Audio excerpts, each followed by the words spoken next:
এই মুহূর্তে যে মর্মান্তিক এবং চাঞ্চল্যকর খবরের দিকে চোখ রাখবো। চিকিৎসার গাফিলতিতে 14 বছরের এক নাবালিকার মৃত্যুর অভিযোগ উঠল কোচবিহার এমজেএন হসপিটালে। চিকিৎসার গাফিলতিতে আবারও জানিয়ে রাখবো, চিকিৎসার গাফিলতিতে 14 বছরের এক নাবালিকার মৃত্যুর অভিযোগ উঠল কোচবিহার এমজেএন মেডিকেল কলেজ ও হাসপাতালের বিরুদ্ধে। মৃতার নাম দেবস্মিতা সাহা, তার বয়স 14 বছর।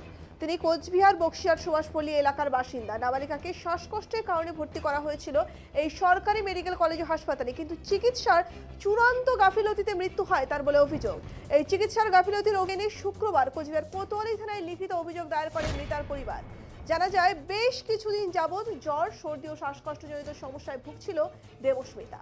বক্সিরহাটের একটি বেসরকারি হাসপাতালে তাকে চিকিৎসার জন্য নিয়ে যাওয়া হলে তাকে উন্নত চিকিৎসার জন্য কোচবিহার এমজেএন মেডিকেল কলেজ ও হাসপাতালে স্থানান্তরিত করেন কর্তব্যরত চিকিৎসকেরা। এরপরই রাত 11:30 নাগাদ তাকে নিয়ে আসা হয় কোচবিহার এমজেএন মেডিকেল কলেজ ও হাসপাতালের জরুরি বিভাগে। এখানেই তাকে অক্সিজেন দেওয়া হয় এবং ফিমেল ওয়ার্ডে পাঠিয়ে দেওয়া হয়, কিন্তু তার শ্বাসকষ্ট ভয়াবহ আকার ধারণ করে। এরপরই পরপর তাকে 5টা ইঞ্জেকশন দেওয়া হয়। এই ইঞ্জেকশন দেওয়ার পর 30 সেকেন্ডের মধ্যে মৃত্যুর কোলে ঢলে পড়ে দেবস্মিতা। জানিয়ে রাখবো আবার আপনাদের,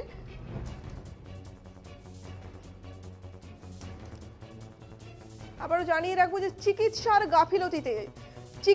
গাফিলতিতে 14 বছরের এক নাবালিকার মৃত্যুর অভিযোগ উঠল কোচবিহার এমজেএন মেডিকেল কলেজ ও হাসপাতালের বিরুদ্ধে। মৃতার নাম দেবস্মিতা সাহা, তার বয়স 14 বছর।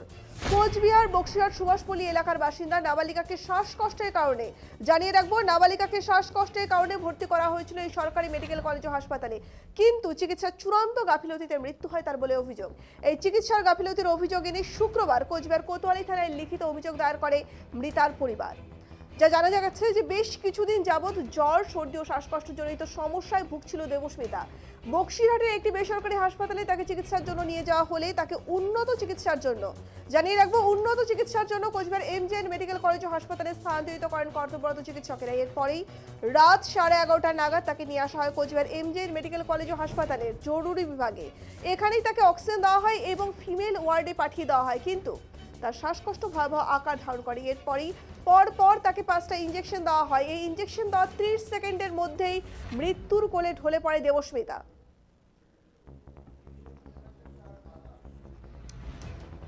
মৃতার দাদা শুভম সাহা এদিন বলেন যে ইঞ্জেকশন দেওয়ার পর তার বোন গুরুতর অসুস্থ হয়ে পড়ে এবং তাকে সেই সময় বারবার তারা চিকিৎসককে ডেকেও পাশে পায়নি।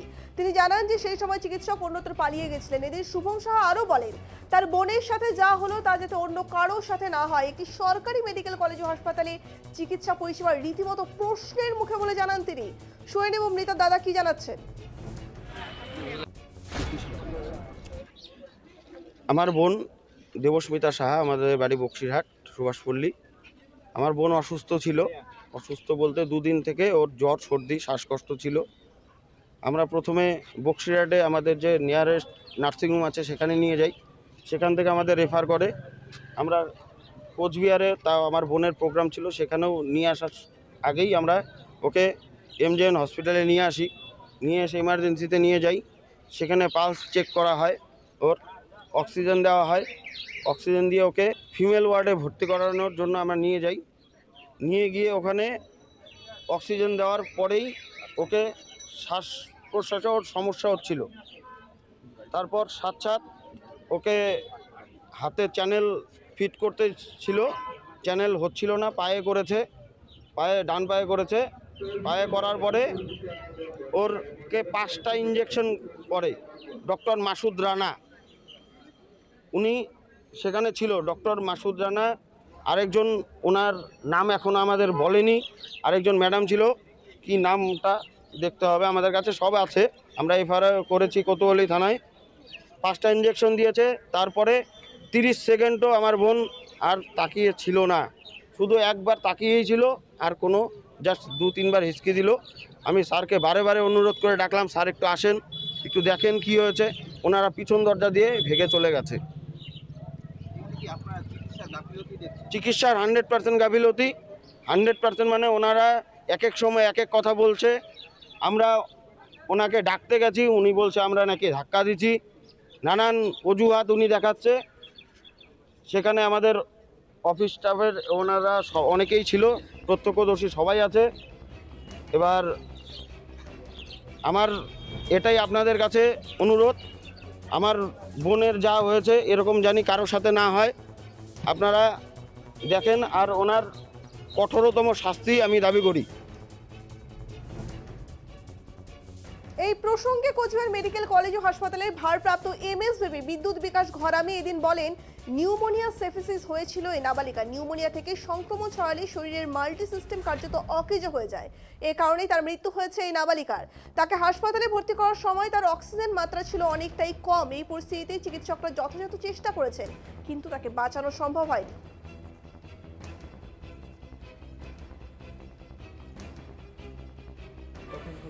দেখুন, মারা যাওয়ার কারণ এটা তো আনন্যাচারাল ডেথ নয়, ন্যাচারাল ডেথেরই মতো, কিন্তু ওনাদের বাড়ির লোকজন এবং তার সঙ্গে আরও যারা সঙ্গী সাথীরা এসেছিলেন তাদের বক্তব্য হচ্ছে আপনারা ভুল চিকিৎসা করে মেরে দিয়েছেন, ইঞ্জেকশন দিয়ে মেরে ফেলেছেন, আমরা পোস্টমর্টেম করতে চাই বা কিছু।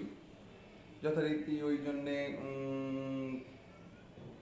নিউমোনিয়া আর সেপসিস এটা হয়েছিল। নিউমোনিয়া থেকেই সেপসিস হয়েছিল। সেপসিস সারা শরীরে ইনফেকশন ছড়িয়ে গেলে একটা মাল্টি সিস্টেম ডিসঅর্গানাইজেশন হয়ে যায়, মানে মাল্টি সিস্টেম ফেলিওরের দিকে যায়।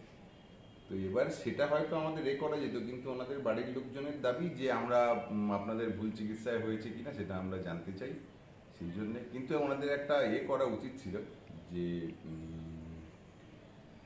গন্ডগোল না করে বা ভালোভাবে ডাক্তারবাবুদের সঙ্গে করে বসে ব্যাপারটা বলা উচিত ছিল যে আপনারা তো করলেন, দেখলো তো ওরা যে 15-20 মিনিটের মধ্যে একটা বিষয় মরে যাচ্ছে, কী অবস্থায় তারা নিয়ে এসেছিল, তার সঙ্গে কি কথা বলার মতো সেই রকম পরিস্থিতিতে তারা নিয়ে আসতে পেরেছিল আমি তো সেটা জানি না। কারণ যার অত কম অক্সিজেনের মাত্রা শরীরে ছিল 50-এরও নিচে, সে তো কনসাস ছিল বলে আমার তো ধারণা, চিকিৎসা শাস্ত্রে তো আমি তাই জানি।